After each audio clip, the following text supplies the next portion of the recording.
8. Consider the function f of x equals 3x squared plus 20x plus 5 minus 3.5x squared minus 28x plus 35. So the first thing I need to do is combine like terms so that I can get my standard form. So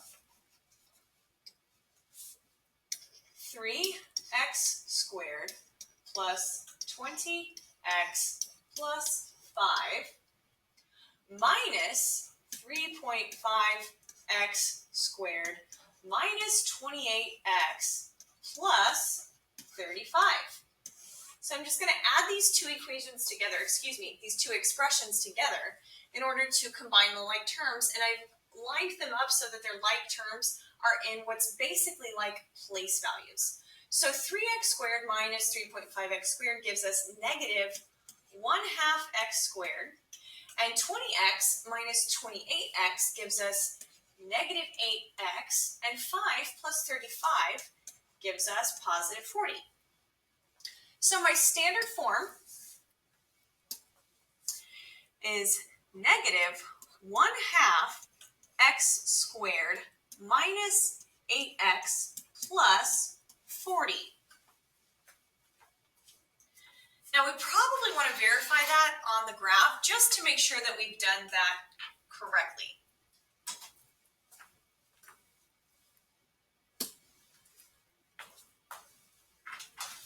So I'm going to add a graphs page in my calculator, and I have 3x squared plus 20x plus 5 minus 3.5x squared minus 28x plus 35. That was the given equation, and I'm just going to verify that I typed that in correctly. 3x squared plus 20x plus 5 minus 3.5x squared minus 28x plus 35. And I'm going to hit the down arrow key, and I'm going to enter the new one that we found by combining like terms, which was negative 1/2 x squared minus 8x plus 40. And even without seeing the entire graph, we can see that they're graphed in the same location, so we've done a good job. We have combined like terms properly.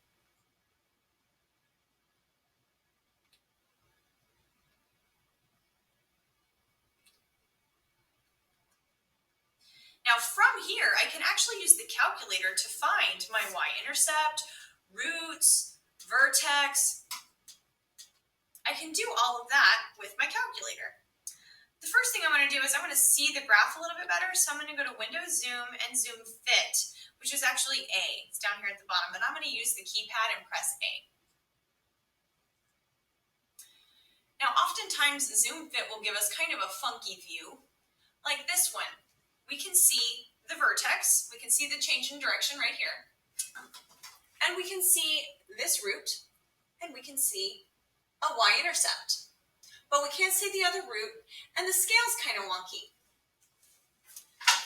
So I'm going to change my bottom of the scale to negative 10, and I'm going to change the top of the scale to just 80. Oops, not that.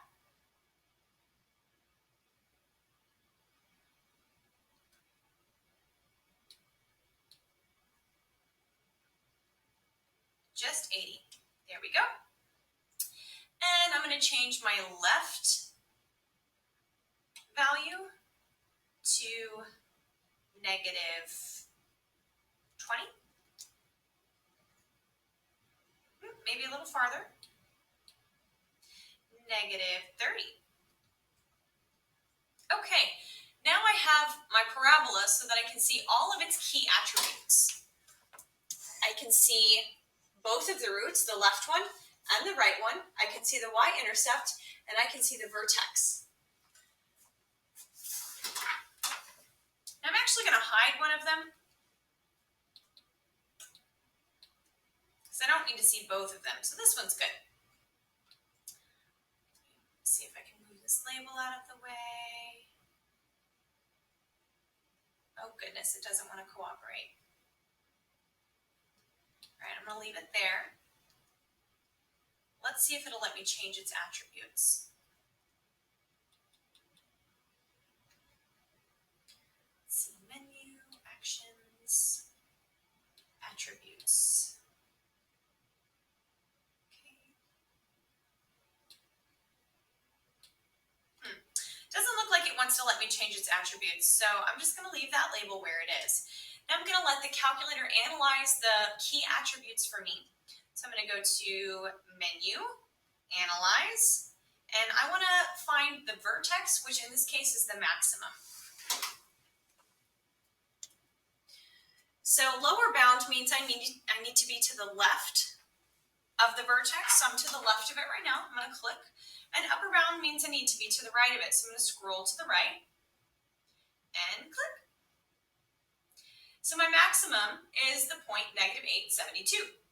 I'm going to go to Menu, Analyze Graph, and I want to find my zeros.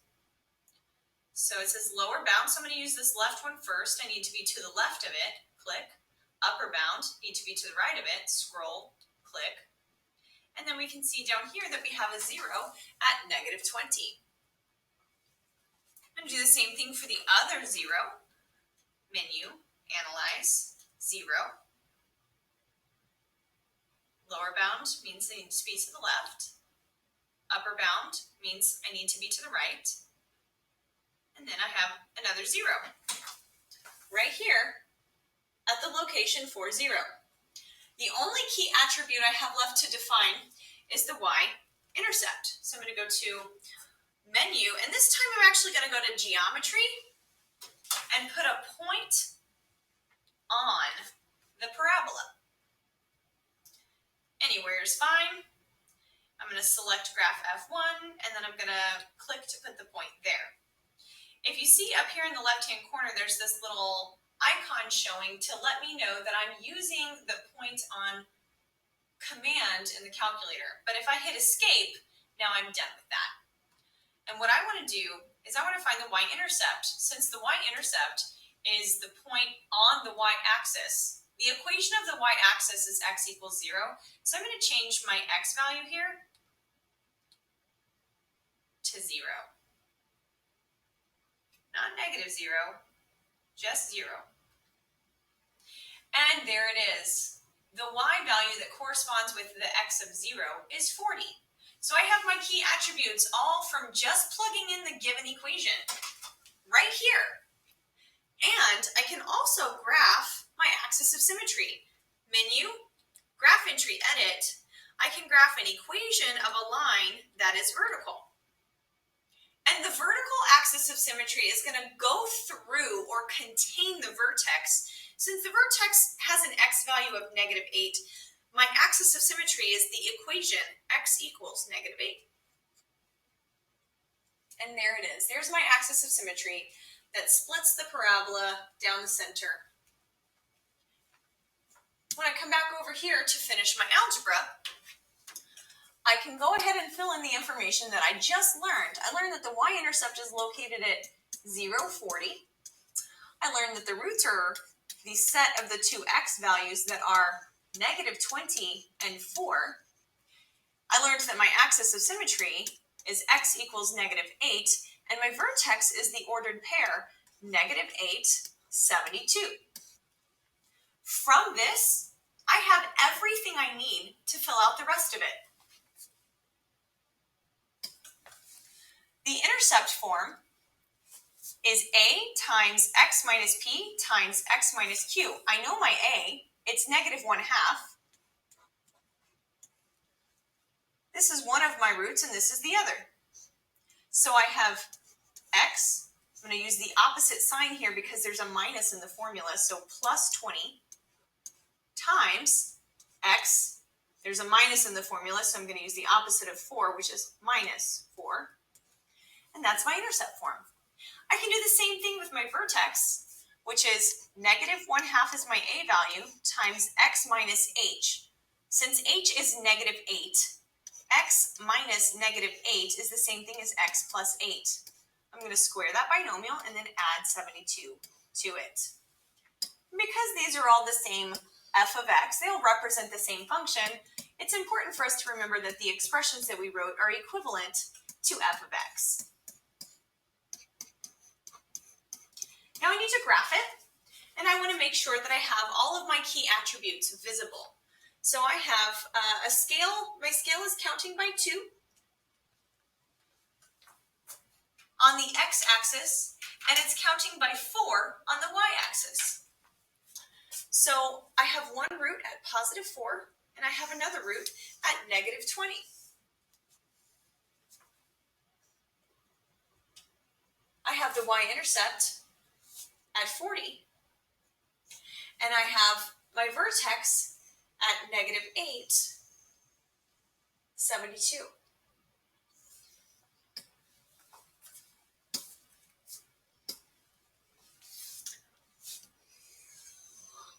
My vertical axis of symmetry is the line x equals negative 8. And I can use the line of symmetry to help me plot at least one other point, which I'll switch to a different color for. So this point right here, it has a symmetrical partner.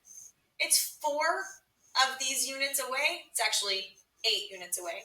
So 8 units away, or 4 lines on the other side, is where its symmetrical other point is. And that will help me fill in the rest of the curve of the parabola.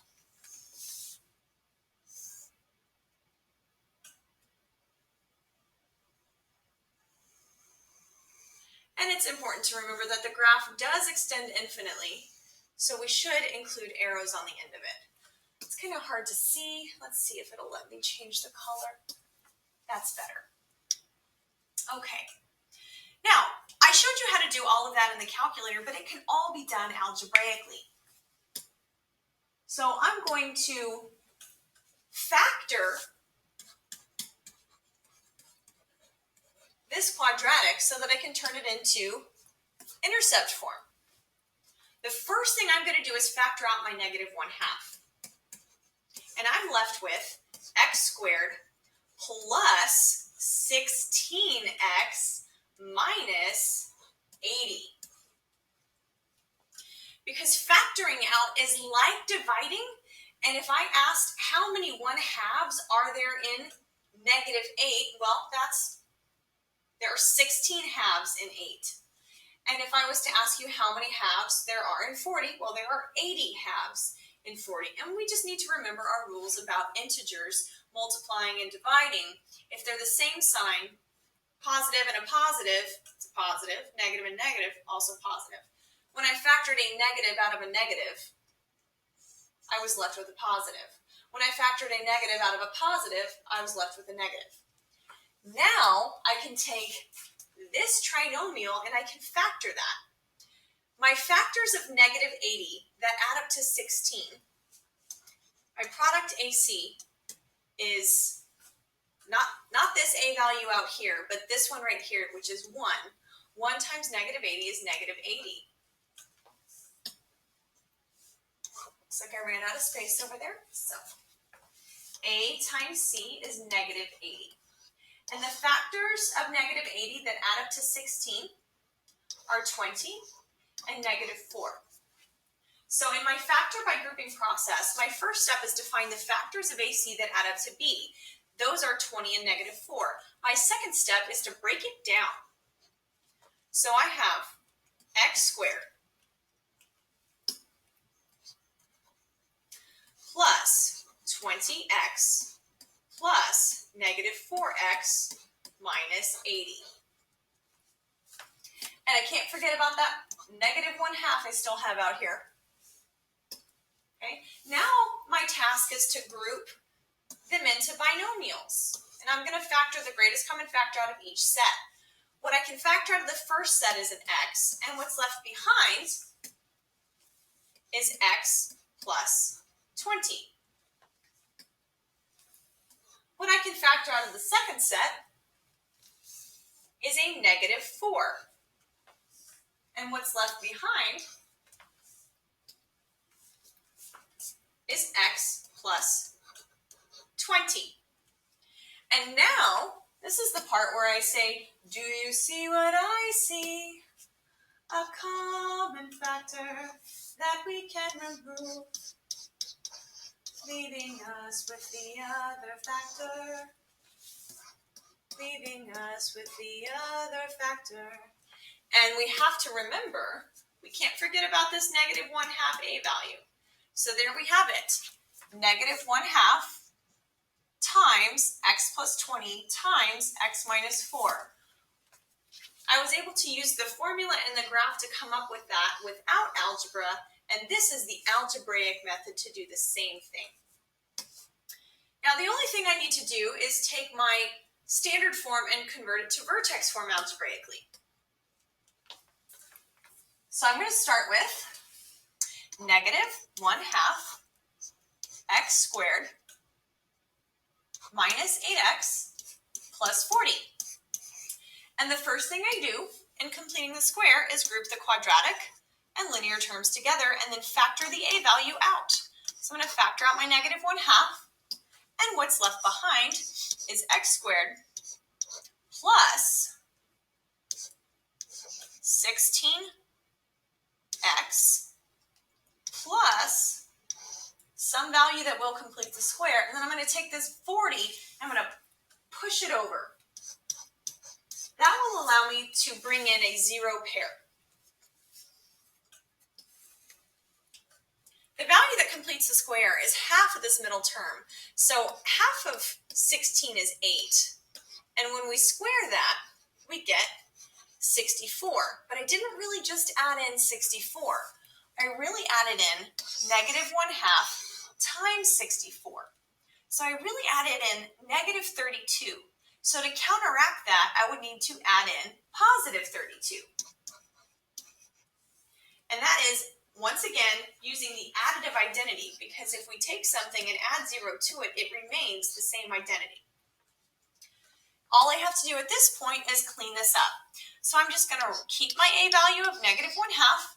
I'm going to rewrite my perfect square trinomial as the square of a binomial, which is x plus 8, and I got that 8 from half of this middle term. And then I'm going to combine like terms to get my k. 32 plus 40 is 72. And if you notice, it's the exact same thing we got here. So this problem could have been done several different ways. You could have used the calculator and some reasoning methods and some analyzing of the graph to find the key attributes. And then knowing the formulas, you could have plugged in those values so that you would be able to get the intercept form and the vertex form without ever even having to factor or without ever even having to complete the square.